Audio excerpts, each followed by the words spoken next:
আজকে বিশেষ করে আমি বলতে চাই প্রত্যেক এভাঞ্জেলিস্ট, প্রত্যেক মিশনারি, প্রত্যেক পার্ট টাইম ওয়ার্কার, প্রত্যেক পাস্টর, প্রত্যেকের জন্য বলতে চাই, বিশেষ করে সেই সমস্ত আমাদের বিশ্বাসী ভাই বোনদের জন্য বলতে চাই যে ঈশ্বর আমাদেরকে যেভাবে জীবন যাপন করতে বলেছে, আমরা সত্যি কি সেইভাবে জীবন যাপন করছি?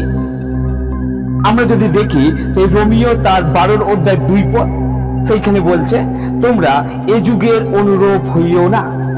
কারণ আমরা জানি যে এই জগৎ এখন কিভাবে জীবন যাপন করছে। আজকে তারা 24 ঘন্টার মধ্যে বেশিরভাগটাই তারা সেই সোশ্যাল মিডিয়ার মধ্যে তারা টাইম কাটাচ্ছে।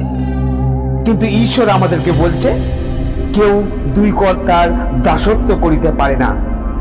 তাই আমরা সেই জাগতিক এবং আত্মিক উভয়ভাবে জীবন যাপন করতে আমরা পারি না। ঈশ্বর আমাদেরকে সেই জন্য বলছে তোমরা এই যুগের অনুরূপ